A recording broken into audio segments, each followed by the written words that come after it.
Lower ball joint removal. I like to do this when the spindle's off the car. You don't have to do it that way, but I wanted to inspect my axle. And actually my lower ball joint failed, so it pulled the CV joint out on the driver's side. The nut came off of here.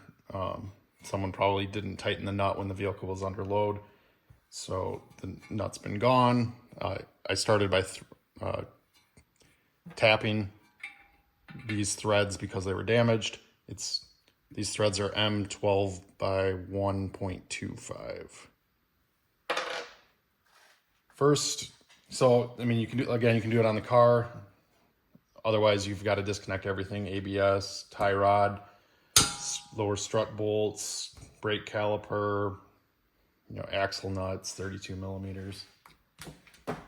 But this is very straightforward. Move this bolt, 17 millimeter.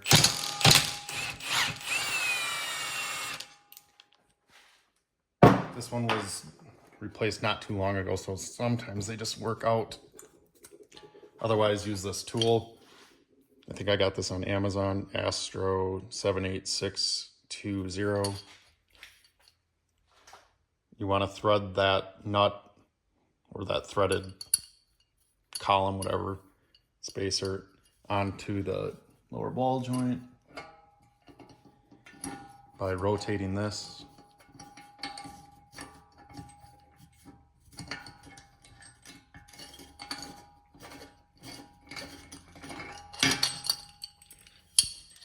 This is going to be the nut you're going to tighten. I'm not getting this to engage.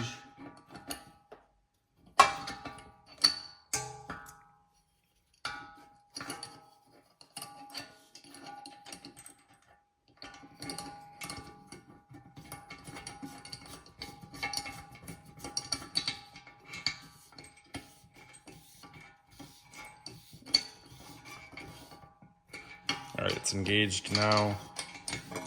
Make sure you turn it, 4 or 5 times.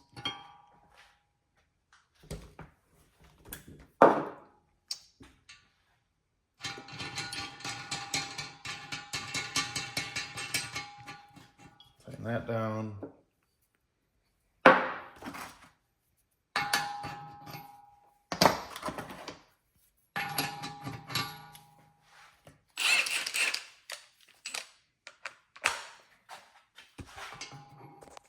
Then you're simply this is just a little press.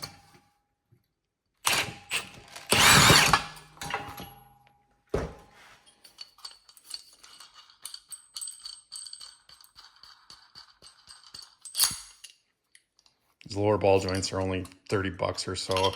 I didn't need to do both, but they're so cheap. Obviously I had to do this side, but I didn't need to do the passenger.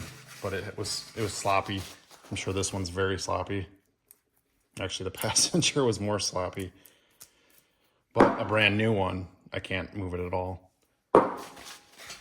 Clean this out. My other side was rusted. I used some steel wool. And then, just so it's not a pain in the ass in the future, use some grease in there. I'll use anti-seize.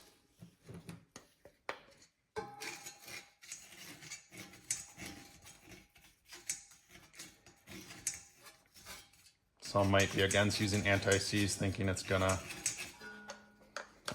slip out of there, but there's really no chance of that because of the nut or the bolt you're tightening down on it. Not only clamps these two pieces together, it rides in this channel here.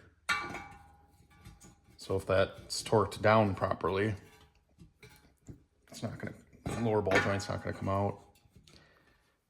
Biggest problem with lower ball joints, other than them aging, is people don't tighten the nut under load, the castle nut under load. Finally. I'm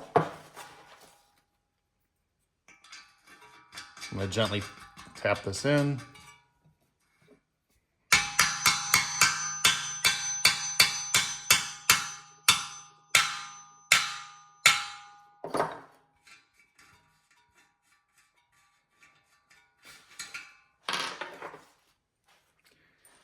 I've already got anti-seize on there.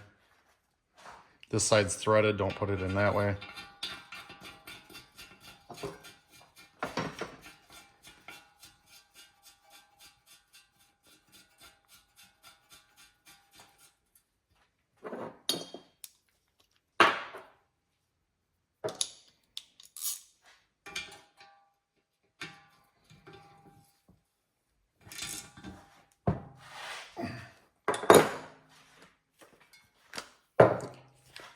I don't typically run things down with impact, but this I'm going to.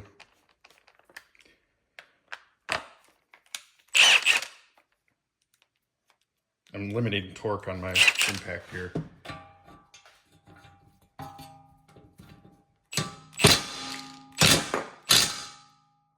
I barely saw that turn at all. I saw the gap close a little bit. It didn't torque it much more than my hand did.